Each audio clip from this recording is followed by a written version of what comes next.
भावानं एक छोटंसं जुगाड आहे, मी तुम्हाला दाखवतो. हे बघा, हे माझ्या मागे दिसते ना तुम्हाला, हे शेवग्याचं झाड आहे.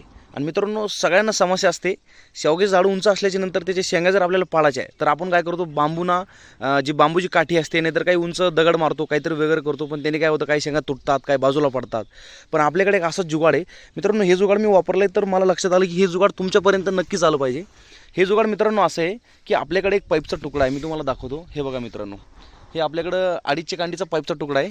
आणि हे जुगाड मित्रांनो इतकं परफेक्ट काम करतं की तुटलेली शेंग डायरेक्ट आपल्या हातात येऊन पडते, म्हणजे इतर बाजूला न पडता आपल्या डायरेक्ट हातात येऊन पडते. तुम्हाला मी दाखवतो लाईव्ह. मित्रांनो, या ठिकाणी व्हिडिओ थोडासा मी झूम इन केलेला आहे या ठिकाणी तुम्हाला शेंगा दाखवण्यासाठी. बघा, उंच लागलेल्या शेंगा आहेत, त्यापैकी एक शेंगा आपण आता काढू. मी झूम आउट केलं आहे मित्रांनो. आता एक कांडी दिसते ना आपल्याला पाईपाची, ही कांडी आपण तिथपर्यंत न्यायची आणि जी शेंगा आपल्याला या ठिकाणी पाडायची. मित्रांनो, थोडंसं ॲडजस्ट करा, माझ्या एक हातात मोबाईल आहे त्यामुळे व्हिडिओ तुमच्यापर्यंत चांगल्या प्रकारे जर दिसला नाही तर थोडंसं ॲडजस्ट करून घ्या. हे बघा मित्रांनो, या ठिकाणी कांडी आपण डायरेक्ट शेंगामध्ये घालायची. जी शेंग दिसते ना त्याच्यामध्ये डायरेक्ट कांडी टाकून द्यायची.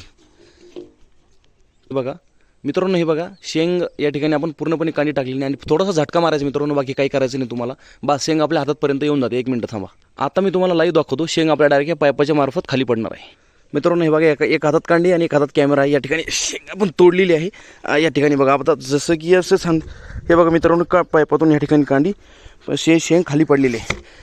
मित्रांनो, या ठिकाणी जास्त चांगल्या प्रकारे मला दाखवता नाही आलं, पण तुम्ही जुगाड घरी करून बघा, 100% काम करेल.